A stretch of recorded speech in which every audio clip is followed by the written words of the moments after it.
에베소서 2장 11절에서 22절까지 말씀입니다. 제가 가지고 있는 성경은 신약성경 311페이지에 있습니다. 에베소서 2장 11절에서 22절까지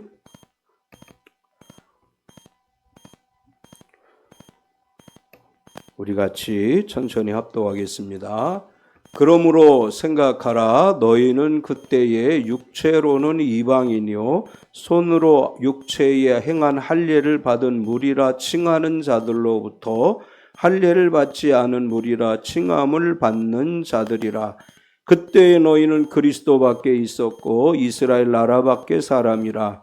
약속의 언약들에 대하여는 외인이요 세상에서 소망이 없고 하나님도 없는 자이더니 이제는 전에 멀리 있던 너희가 그리스도 예수 안에서 그리스도의 피로 가까워졌느니라. 그는 우리의 화평이신지라 둘로 하나를 만드사 원수된 것 곧 중간에 막힌 담을 자기 육체로 하시고 법조문으로 된 계명의 율법을 폐하셨으니 이는 둘로 자기 안에서 한 새 사람을 지어 화평하게 하시고 또 십자가로 이 둘을 한 몸으로 하나님과 화목하게 하려 하심이라. 원수된 것을 십자가로 소멸하시고 또 오셔서 먼 데 있는 너희에게 평안을 전하시고 가까운 데 있는 자들에게 평안을 전하셨으니 이는 그로 말미암아 우리 둘이 한 성령 안에서 아버지께 나아감을 얻게 하려 하심이라. 그러므로 이제부터 너희는 외인도 아니요 나그네도 아니요 오직 성도들과 동일한 시민이요 하나님의 권속이라. 너희는 사도들과 선지자들의 터 위에 세우심을 입은 자라. 그리스도 예수께서 친히 모퉁이 돌이 되셨느니라.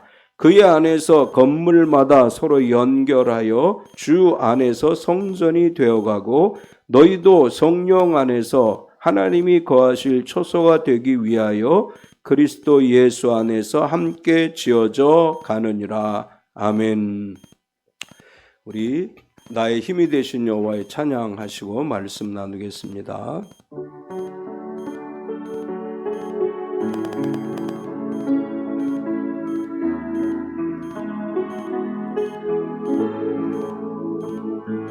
나의 힘이 되신 여호와여 내가 주님을 사랑합니다. 주는 나의 반석이시며 나의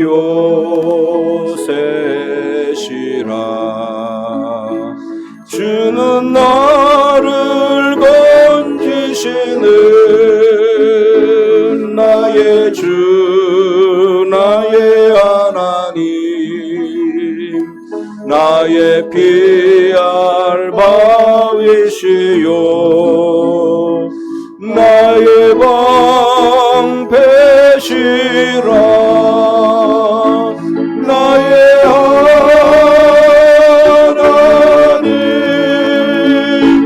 나의 하나님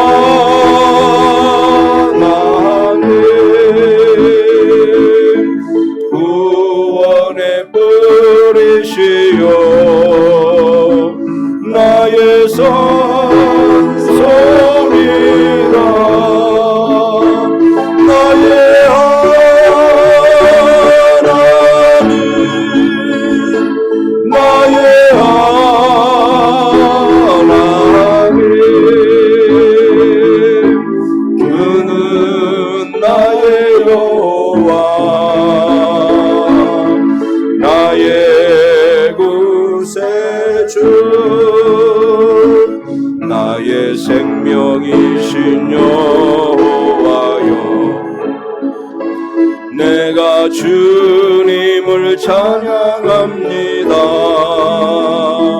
주는 나의 사랑이시며 나의 의지시라. 주는 나를 이끄시오 주의 길 인도하시며 나의 생의 목자 되시니 내가 따르리라. 나의 하나님 나의 하나님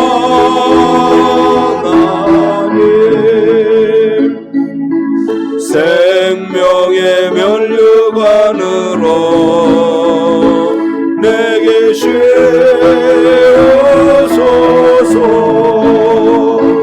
나의 하나님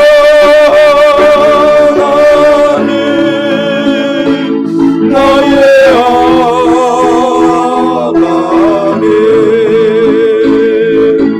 그는 나의 여호와 나의 구세주. 아멘. 우리 서로 환영하겠습니다. 주님의 이름으로 당신을 환영합니다. 앞뒤 옆 사람을 박수로 환영하겠습니다. 주님의 이름으로 환영합니다. 우리 서로 축복하겠습니다. 몸은 건강하게, 마음은 평안하게, 삶은 행복하게. 전국적으로 지금 코로나가 다시 유행한다고 합니다. 그래도 그렇게 심하지 않다고 하는데 그래도 코로나에다가 또 집중호우에다가 습하고 더운 날씨, 그럼에도 불구하고 우리 주 예수 그리스도의 이름으로 건강하고 평안하고 행복한 하루하루 되시기를 축원합니다. 아멘. 우리 박효구 장로님이 댓글을 남겼어요. 이명 집사님 건강하게 잘 다녀오세요. 조명순 집사님 다시 한번 축하드립니다. 재민아 반갑다.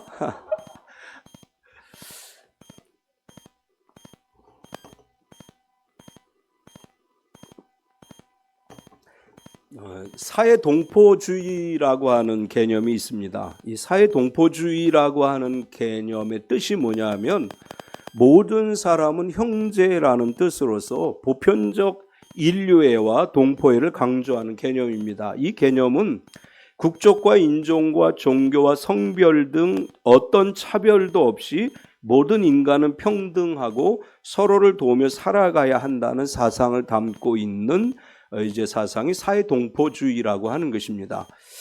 예수님 시대의 유대인들에게는 메시아 대망 사상이 강했다면 그 시대의 로마가 세계를 지배하면서 사회동포주의라고 표현은 하지 않지만 모든 나라와 민족이 하나라는 개념으로서 사회동포주의적 개념들이 로마 지배 시대 속에 지배하던 시대에 보편적으로 이렇게 회자됐던 그런 사상입니다. 특별히 유대인들은 선민 사상을 강조하면서 유대인들만의 하나님, 자신들은 하나님의 특별한 선택을 받은 민족이라고 하는 자부심을 가졌다면 예수님이 말씀하신 복음 안에는 유대주의를 넘어서서 모든 나라와 족속에게 복음을 전하고 제자를 삼으라고 말씀하심으로써 선민 사상을 뛰어넘는 사회동포주의 개념이 예수님의 복음 안에 담겨 있었습니다.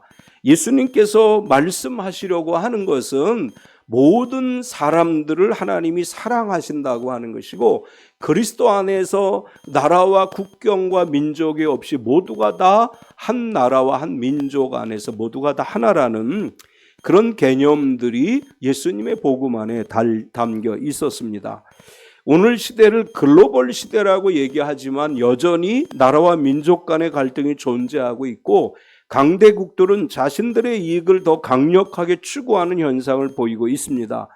이제 미국의 대선이 11월에 있을 예정인데 이제 많은 사람들이 염려하는 것은 이제 트럼프가 강력하게 이제 대통령이 될 것이다라는 그런 견해가 많은데 사실은 트럼프의 특징이 뭐냐 하면 미국을 강조하는 특징을 가지고 있죠. 미국을 전 세계에서 미국 가장 뛰어나다. 그리고 미국 자국 이기주의를 대통령 하는 동안도 굉장히 강조했고 지금도 그렇게 강조를 하고 있습니다.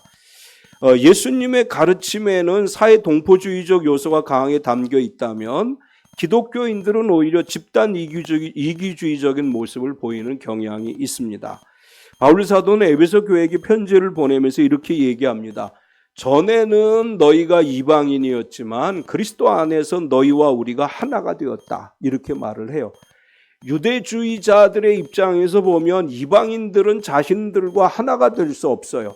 그런데 바울은 그리스도의 복음 안에서 너희와 우리가 하나가 됐다. 너희와 우리는 성령 안에서 성전을 함께 지어져 간다. 이렇게 이제 표현을 합니다. 교회는 함께 지어져 가는 것입니다. 완성되어진 것이 아니고 주님이 오실 때까지 교회는 지어져 가는 것이고, 교회는 예수님을 머리로 하고 성도들은 각 지체로서 하나된 하나님의 성전인 교회를 세워가는 것입니다. 따라서 교회에서 누구는 중요하고 어떤 사람은 필요 없는 사람이 아니에요. 교회 안에서 우리 모두는 다 하나님 앞에 쓰임받는 지체들입니다. 우리는 참빛교회를 세워가는 지체들이죠. 우리 중에 한 사람 한 사람이 참빛교회를 세워가는 데 있어서 없어서는 안 될 아주 중요한 지체들입니다. 물론 사람들의 시각에는 어떤 사람의 직분은 더 귀하게 보일 수 있고 어떤 사람은 보잘것없는 것처럼 보여질 수도 있지만, 하나님 안에서 모든 지체는 다 필요하고 부족함이 없는 지체라고 하는 것이고, 우리 몸에 지체 하나가 없으면 우리 몸이 건강할 수 없는 것처럼 교회 안에서 우리 모두는 하나님의 교회를 세워가는 중요한 지체들입니다. 교회는 지어져 가는 것이죠. 우리가 함께 모여 예배를 드리고 신앙생활을 하는 것은 교회를 세워가는 것이고 거룩한 하나님의 성전을 지어가는 것입니다. 건축을 할 때 일하는 사람들의 마음이 일치하지 않으면 좋은 건물을 지을 수 없고 튼튼한 건물, 견고한 건물을 지을 수 없습니다. 서로 마음을 같이하여 하나된 마음으로 함께 교회와 성전을 세워가야 하는 것이고, 우리가 교회를 세워가는 것은 다르게 표현하면 우리가 지어져 가는 거예요. 교회를 세우는 것임과 동시에 내가 지어져 가는 거예요. 그리스도 안에서. 오늘 하나님께서 바울 사도를 통해서 에베소 교회에게 하신 말씀을 중심으로 해서 함께 지어져 가느니라 라는 제목으로 말씀의 은혜를 나누려고 합니다. 오늘 말씀에서 우리가 발견할 수 있는 것은 첫 번째로 바울이 이렇게 이야기해요. 생각하라. 그때의 너희는 누구였는지를 생각하라. 이렇게 얘기하죠. 바울 사도는 에베소 교회 성도들에게 너희가 예수님을 만나기 전에 과거에 너희는 어떤 사람이었는지를 생각해 보라. 과거에 복음을 듣기 이전에, 예수님을 믿기 이전에 너는 어떤 사람이었는지 생각하라. 이렇게 이야기하는데, 바울이 생각하라고 말하면서 그때 너희는 이런 사람이었다라고 이야기를 합니다. 바울은 에베소 교회에게 하는 말을 우리에게도 하는 말이죠. 우리가 예수님 믿기 이전에 어떤 존재였는지, 예수님을 믿기 이전에 내가 어떤 존재였는지, 영적으로 나는 어떤 사람이었고 지금 나는 영적으로 어떤 존재인지를 생각하라. 바울은 이렇게 권면해주고 있습니다. 그때 나는 어떤 사람이었느냐, 에베소 교회에게 그때 너희는 어떤 사람들이었느냐 이렇게 이야기하면서 그때에 너희는 육체로는 이방인이었다 이렇게 이야기를 해요. 11절을 보면 그러므로 생각하라. 너희는 그때 육체로는 이방인이요 손으로 육체에 행한 할례를 받는 무리라 칭하는 자들로부터 할례를 받지 않은 무리라 칭함을 받은 자들이라. 이제 바울이 여기서 이야기하는 것은 유대인의 관점에서 이야기하는 거예요. 할례를 받은 유대인의 관점에서 볼 때 에베소 사람들 그리고 오늘 이 시대를 살아가는 우리들은 어떠냐? 육체적으로 이방인이다. 이제 육체적으로 이방인이라고 하는 것은 유대인이 아닌 모든 사람들을 이방인으로 보는 유대적 관점이죠. 유대인들은 자신들은 선민이고 다른 민족은 다 이방 민족이고 이방인이라고 생각을 했고, 바울은 선민 사상을 가진 유대인의 입장에서 보면 너희는 다 이방인이다 이렇게 이야기하고, 선민 사상에서 바라본 이방인들은 유대인들 입장에서 볼 때에 할례 받지 않는 무리다 이렇게 이제 이야기를 합니다. 유대인들은 자신들은 하나님의 선택을 받은 선민으로서 할례라고 하는 것을 통해서 선민의 증거를 삼는다 이렇게 생각을 했습니다. 따라서 할례를 받지 않은 에베소 사람들, 할례가 없는 오늘 이 시대 그리스도인들에게 유대주의적 관점에서 너희는 이방인이고 할례가 없는 사람들이다. 그리고 하나님의 백성이 될 수 없다. 이것이 전통적 유대인들의 관점이고, 이제 바울은 그렇게 에베소 교회 성도들에게, 그리고 오늘 우리에게 이야기합니다. 우리는 유대인의 관점에서 보면 이방인이죠. 선민이 아니죠. 유대인의 관점에서 보면 우리는 할례를 받은 사람들이 아닙니다. 뿐만 아니라 바울은 너희는 그리스도 밖에 있었다, 이렇게 이야기를 해요. 12절을 보면 그때 너희는 그리스도 밖에 있었고 이스라엘 나라 밖의 사람이라 약속의 언약들에 대하여는 외인이요 세상에서 소망이 없고 하나님도 없는 자이더니, 여기 그리스도 밖에 있었다는 말은 예수님을 믿지 않았기 때문에 너희는 그리스도 밖에 있었다, 이런 개념이 아니고 유대인의 관점에서 얘기하는 거예요. 유대인의 관점에서는 선민 이스라엘만 그리스도를 주신다고 하는 그 그리스도를 받을 수 있다, 이런 개념으로 바울이 설명을 하고 있는 것입니다.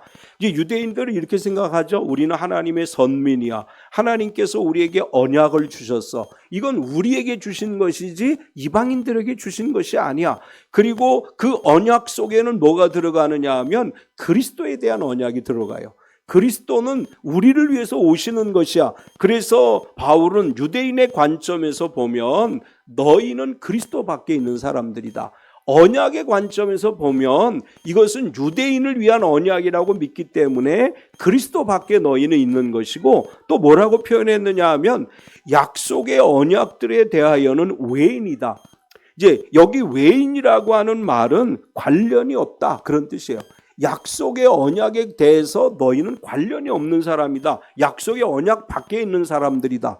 그리고 세상에서 소망도 없고 하나님도 없는 자이더니, 유대주의자들의 입장에서 보면 너희는 그리스도의 언약에 포함되지 않아. 너희는 하나님의 언약의 말씀과 상관이 없어. 너희는 그래서 세상에 소망도 없어. 너희에게는 하나님도 없어. 이렇게 이야기한다는 것입니다. 이제 유대인의 관점에서 왜 이방인들이 그리스도 밖에 있다고 생각했느냐 하면 그리스도, 메시아는 자신들을 위해서 보내주신 것이라고 생각하기 때문이에요. 그래서 결국은 이 사람들이, 유대인들이 예수님을 그리스도로 믿지 못한 거예요. 왜 그리스도를 십자가에 못 박아 죽게 만들었느냐 하면 그들이 생각하는 그리스도는 자기들을 위한 그리스도예요. 그런데 예수님은 유대인만을 위한 그리스도로 오신 것이 아니라 온 인류를 구원하시기 위해서 오셨기 때문에 유대인들이 생각하는 언약과 일치하지 않는다고 생각을 했어요. 그래서 예수님을 십자가에 못 박아 죽게 만든 것입니다. 이제 바울은 과거에 너희는 유대인 관점에서 보면 너희는 어떤 존재였느냐, 이것에 대해서 이야기를 하면서 너희는 이방인이었고 할례가 없는 자였고 하나님의 언약과 관련이 없고 그리스도 밖에 있는 사람이라고 유대주의적 관점에서 그렇게 표현할 수 있다, 이렇게 이제 먼저 이야기를 합니다. 그러면서 두 번째로 뭐라고 이야기하느냐, 그러나 십자가로 말미암아, 십자가로 너희의 신분이 바뀌어졌다, 이렇게 얘기합니다. 이방인이었고 외인이었고 소망도 없고 하나님도 없는 존재였다. 그러나 그리스도의 십자가로 말미암아 너희의 영적 신분의 변화가 일어났다, 이렇게 생각을 합니다. 우리가 십자가가 없다면 아무것도 아니에요. 예수님이 없다면 우리는 아무것도 아니에요. 유대주의적 관점에서 예수 그리스도의 십자가가 우리에게 없다면 우리는 여전히 죄 지은 죄인이고 여전히 하나님 나라에 들어갈 수 없는 사람들이에요. 그런데 바울은 이렇게 얘기합니다. 유대주의적 관점에서 그렇지만 그리스도로 말미암아 너희에게 새로운 변화가 일어나는데 그리스도의 피로 가까워졌다, 이렇게 이야기를 해요. 13절을 보면 이제는 전에 멀리 있던 너희가 그리스도 예수 안에서 그리스도의 피로 가까워졌느니라.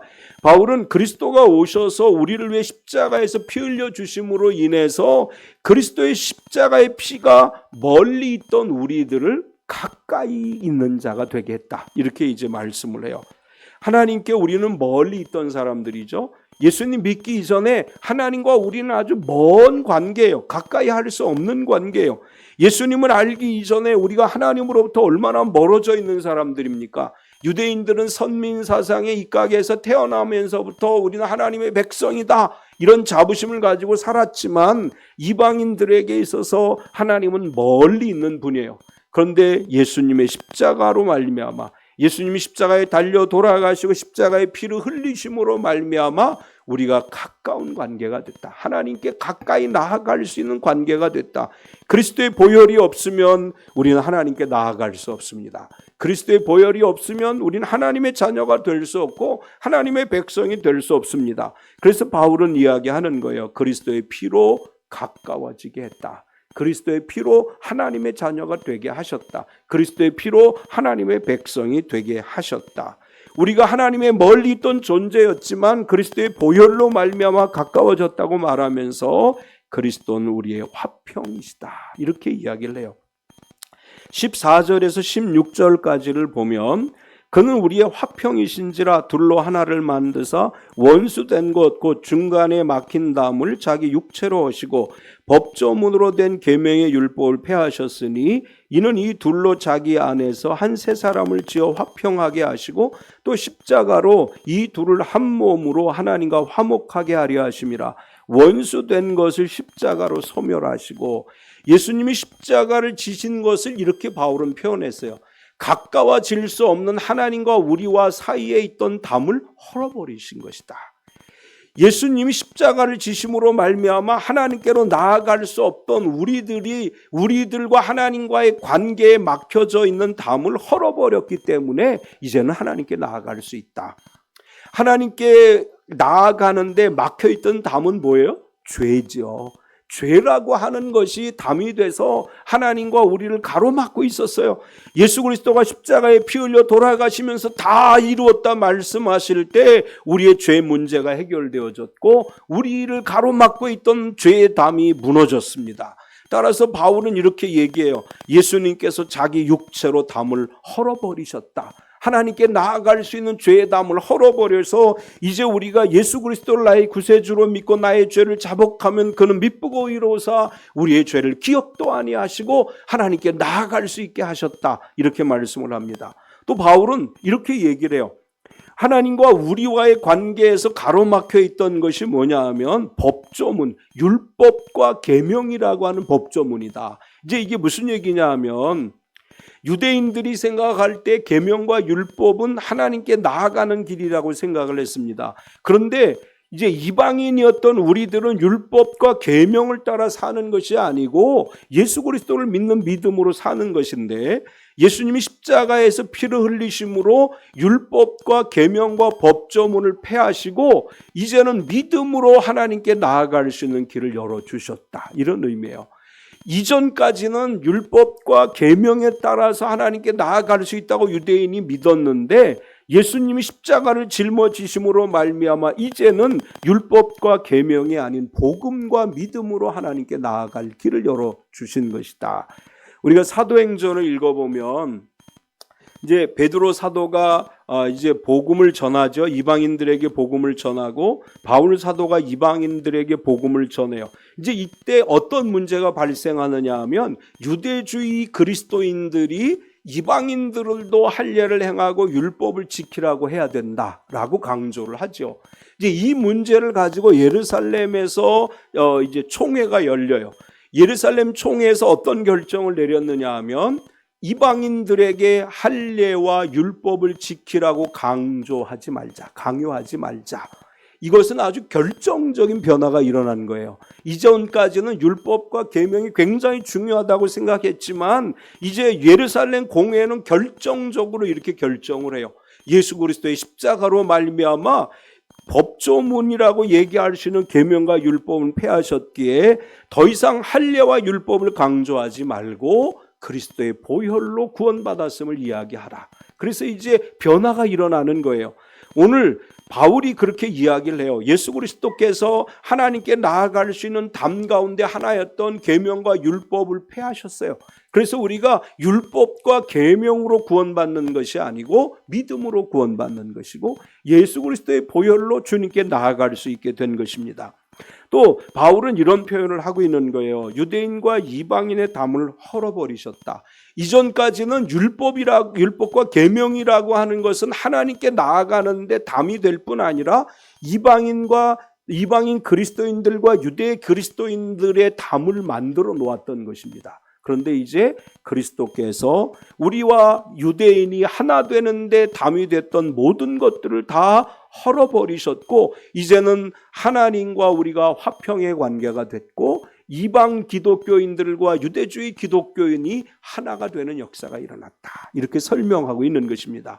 또 계속해서 그리스도께서 평안을 전하셨다, 이렇게 이야기해요. 17절과 18절을 보면 또 오셔서 먼 데 있는 너희에게 평안을 전하시고 가까운 데 있는 자들에게 평안을 전하셨으니 이는 그로 말미암아 우리들이 한 성령 안에서 아버지께 나아감을 얻게 하려 하심이라. 예수님이 인간의 몸을 입고 이 땅에 오셔서 먼 데 있는 우리들에게 평안을 주셨고 가까운 데 있는 유대인들에게 평안을 주셨다. 바울은 이렇게 설명을 합니다. 예수님은 이 땅에 오셔서 모든 그리스도인들에게 평안을 선포하셨고 평안을 주셨습니다. 부활하신 예수님께서 찾아오셔서 제자들에게 제일 먼저 하신 말씀이 너희에게 평강이 있을지어다, 이 말씀을 하셨죠. 요한복음 14장 27절에 평안을 너희에게 끼치노니 곧 나의 평안을 너희에게 주노라. 내가 너희에게 주는 것은 세상이 주는 것과 같지 아니하니라. 너희는 마음에 근심하지도 말고 두려워하지도 말라. 요한복음 16장 33절에 이것을 너희에게 이르는 것은 너희로 내 안에서 평안을 누리게 하려 함이라. 세상에서는 너희가 환난을 당하나 담대하라. 내가 세상을 이기었노라. 예수님은 그리스도의 십자가의 피로 우리에게 평안을 주셨어요. 예수 그리스도가 주시는 이 평안을 가지고 세상 속에 나아가서 늘 하나님의 평안을 누리는 삶이 되시기 바랍니다. 우리 앞에 어떤 일들이 일어날지 모르죠. 늘 불안한 것이 우리 인생이에요. 언제 어떤 상황이 우리 앞에 일어날지 모르지만 하나님이 주시는, 예수 그리스도께서 우리에게 주시는 평안을 가지고 담대하게 나아가서 불안과 두려움이 아닌 평안을 가지고 살아가는 하루하루의 삶이 되시기 바랍니다. 세 번째는 함께 지어져 가느니라, 이렇게 말씀을 해요. 전통 유대주의자였던 바울은 다메섹 도상에서 예수님을 만나죠. 예수님을 만난 다음에 이방인의 사도로 부름을 받아서 유대인이 아닌 이방인들에게 보냄을 받게 되고 선교 여행을 하면서 깨달은 바울의 신앙이 뭐냐 하면 유대인과 이방인이 함께 지어져 가는 것이다. 바울은 이렇게 고백을 하는 거예요. 누구보다 열심히 있던 바리새인이었죠. 바울은 누구보다 교회를 핍박하던 사람이에요. 예수님을 만나고 나서 자신의 열정이 잘못된 것임을 깨닫게 됩니다. 바울은 주님을 만난 다음에 우리 모두는 그리스도 안에서 하나라는 것을 그가 깨닫게 되는 거예요. 가장 열정적인 유대주의자였던 바리새인이었던 바울을 하나님이 불러서 이방인의 사도가 되게 하신 것은 그가 가지고 있던 고정관념을 깨트리신 거예요.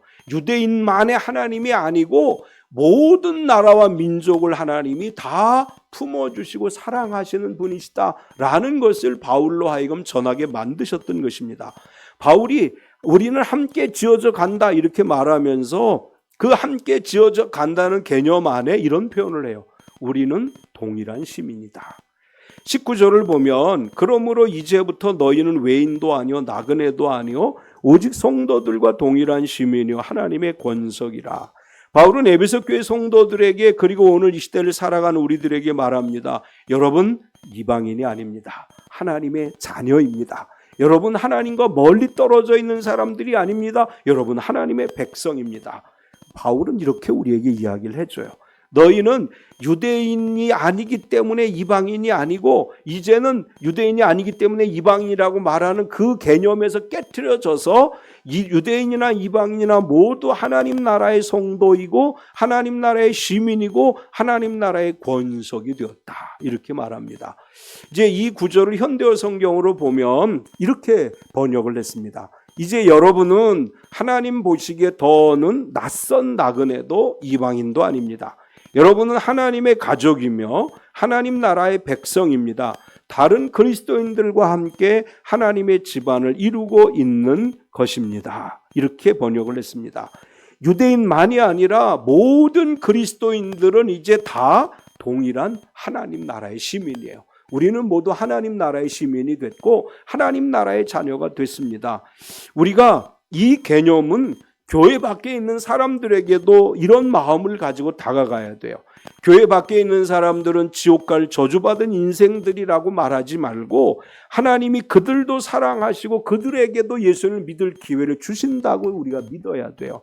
우리가 잘못된 예정론을 가지면, 지나친 예정론을 갖게 되면, 예정론이라고 하는 이런 거예요. 구원받을 사람이 예정되어졌고 유기될 사람들이 예정되어져 있는 것이다. 이게 예정론의 핵심인데, 너무 예정론에 몰입하다 보면 우리는 구원받기로 확실하게 정해져 있고, 지금 교회 안 나오는 사람들은 버리기로, 유기되기로 예정되어졌다, 이렇게 생각하면 전도가 안 돼요. 하나님은 그들도 사랑하시는 거예요. 성경은 예수님이 이렇게 말씀하셨어요. 하나님이 예정된 자들을 사랑하사라고 말하지 않았어요. 하나님이 세상을 이처럼 사랑하사라고 말씀하셨어요. 우리 모두 다 하나님의 동일한 사랑을 받는 사람들이라고 하는 믿음을 가지고 세상 사람들에게 나아가 전도해야 돼요. 하나님께서 이 사람들은 버리기로 예정된 사람이라는 생각을 가지면 전도할 수 없어요. 하나님께서 모든 사람들을 사랑하신다라고 하는 마음을 가지고 나아가서 전도할 때 우리는 동일한 하나님 나라의 시민으로서 모두가 다 하나님 나라의 복음 안에서 구원받는 성도로 살아갈 수 있게 되는 것입니다. 우리 모두 사랑하는 마음을 가집시다. 나에게 좀 못되게 구는 사람도 사랑하고, 내가 볼 때 저 사람 정말 구원받지 못할 것 같은 사람도 사랑하고, 그 영혼을 위해 기도하면 하나님이 그 영혼들까지도 구원하시고 하나님 나라의 백성이 되게 하시는 줄 믿습니다. 우리가 함께 지어가야 한다고 말한 바울은 예수님께서 친히 모퉁이 돌이 되셨다, 이렇게 말씀을 하셔요. 20절을 보면 너희는 사도들과 선지자들의 터 위에 세우심을 입은 자라, 그리스도 예수께서 친히 모퉁이 돌이 되셨느니라. 우리는 사도들과 선지자들의 터 위에 세움을 입었다, 바울이 이렇게 표현을 해요. 이것은 뭐냐 하면 우리가 예수님을 믿고 구원받는 성도가 되기까지 사도들과 선지자들의 헌신과 또 순교와 수고와 노력이 있었다는 것이고, 그분들에 의해서 오늘 우리가 예수님을 믿게 된 것이죠. 우리가 갑자기 하나님이 나를 교회 딱 데려다 놓고 너 예수 믿어, 이렇게 해서 믿은 거 아니잖아요. 우리가 예수를 믿게 되는 과정 속에 수고하고 헌신한 사람들, 우리를 주님께로 인도한 사람들이 있어요. 바울은 그 사람들의 수고와 헌신 위에 이제 그 터 위에 교회를 세우게 되는데, 그리스도는 친히 모퉁이 돌이 되셨다. 이제 모퉁이 돌이라고 하는 이 헬라어의 개념을 설명할 때 두 가지로 설명을 해요. 하나는 우리가 알고 있는 모퉁이 돌, 건물을 지을 때 이제 머릿돌이라고도 얘기하죠. 지금은 사실 이런 개념들이 별로 없지만 옛날에는 모퉁이 돌, 머릿돌이 있어야 건물을 지을 수가 있었어요. 굉장히 중요하죠. 이제 이 첫 번째 개념은 우리가 알고 있는 모퉁이 돌의 개념이에요. 이것은 무슨 얘기냐 하면 예수 그리스도의 십자가의 희생이 모퉁이 돌이 돼서 거기서 함께 교회가 지어져 가는 것이다. 이제 이런 개념으로 이야기하는 것이고, 또 모퉁이 돌이라고 하는 헬라의 개념 속에는 꼭대기의 돌이라는 개념이 있대요. 그러니까 건물을 지어 놓으면 제일 꼭대기에 이 건물을 상징하는 돌을 올리게 되는데, 여기 모퉁이 돌이라고 하는 말 속에는 그런 꼭대기에 올려지는 머릿돌이라고 하는 개념이 있다는 거예요. 예수 그리스도는 교회의 머리가 되신다라고 하는 의미예요. 예수님의 십자가는 교회의 모퉁이 돌이에요. 예수님은 교회의 머리가 되시는 분이에요. 우리는 예수 그리스도의 보혈 위에 우리의 교회를 지어가는 것이고, 예수 그리스도, 머리 되신 예수 그리스도를 따라서 함께 지어져 가는 그리스도의 신앙 공동체가 되어야 된다, 이렇게 말씀을 하고, 그리고 서로 연결하여 성전이 되어가는 것이다, 이렇게 말씀을 해요. 21절과 22절을 보면 그의 안에서 건물마다 서로 연결하여 주 안에서 성전이 되어가고, 너희도 성령 안에서 하나님이 거하실 처소가 되기 위하여 그리스도 안에서 함께 지어져 가느니라. 여기 이제 건물마다 서로 연결하여라고 하는 말은 각기 다른 건물들이 연결해서 하나의 건물이 된다, 그런 개념이 아니고 하나의 우주적 교회를 세워가기 위해서 각자가 하나님 안에서 하나가 돼서 우주적 교회를 세워가는 것이다, 이런 의미예요. 교파가 달라도 교회는 하나뿐입니다. 이제 천국에 가면 장로교회, 감리교회, 성결교회, 침례교회, 오순절교회, 구세군교회, 그게 있는 게 아니에요. 오직 하나의 교회만 있는 거예요. 우리 이 땅에서 각기 다른 교회들이 존재하지만 결국은 교회는 하나예요. 예수 그리스도를 머리로 하고 예수 그리스도 안에서 성도들이 다 하나로 세워져서 연결되어서 하나님의 교회를 세워가는 것입니다. 우린 다른 신앙적 모태를 그 틀을 가지고 있다고 할지라도 예수 그리스도가 나의 구세주이심을 고백하고 하나님이 온 세상을 창조하셨음을 믿고 고백하는 신앙 안에서 서로 연결되어 성전을 지어 가야 되는 것입니다. 유대인과 이방인이 그리스도 안에서 하나의 성전을 지어가는 것이고 장로교회 교인과 감리교회 교인, 성결교회 교인, 침례교회 교인, 오순절교회 교인들이 함께 하나님의 성전을 지어가는 것입니다. 우리 모든 그리스도인은 우주적 교회를 세워가는 각자의 지체임을 믿고 우리가 서로를 사랑하고 서로의 조금 다른 것은 인정하면서 같은 신앙 고백 위에 하나님의 교회를 세워가는 우리 믿음의 사람들이 되어야 될 줄 믿습니다. 우리 교회는 우리가 지어가고 있습니다. 참빛교회는 아름답게 지어져 가고 있는 줄 믿습니다. 우리 모두가 다 서로를 존중히 여기고 서로를 귀하게 여기고 사랑하는 마음으로 한 마음이 돼서 우리가 하나 된 교회를 세워가고 또 우리 가족 안에도 이와 같이 하나의 아름다운 가정, 축복의 가정을 이루어가는 참빛교회 모든 가족이 되시기를 축원합니다. 참 좋으신 하나님 감사합니다. 오늘도 주님을 예배하게 하시고 말씀 듣게 하심을 감사합니다. 바울 사도를 통해서 하나님 우리에게 말씀하시기를 너희가 이전에는 이방인이었고 할례가 없고 하나님도 없는 사람들이고 그리스도 밖에 있던 사람들이지만 그리스도의 보혈로 말미암아 너희와 하나님이 하나가 되고 가까워지게 됐고 우리를 가로막고 있던 모든 담이 헐어지고 그리스도의 보혈로 우리가 하나님께 나아갈 수 있게 되었다고 말씀하셨습니다. 우리가 하나님께 나아갈 수 있는 성도가 됐고 하나님의 자녀가 되게 하셨음에 감사드립니다. 하나님, 우리가 지어져 가는 신앙의 사람들이 되게 하여 주시옵소서. 나 혼자 세워가는 것이 아니라 함께 하나님의 교회를 세워가고 우리의 신앙이 함께 지어져 가는 신앙이 되게 하셔서 합력하여 선을 이루게 하시고 또 서로 공동체 신앙으로 하나님의 교회를 세워가며 믿음으로 살아가는 삶이 되게 하여 주시옵소서. 예수님의 이름으로 기도드리옵나이다. 아멘. 우리 다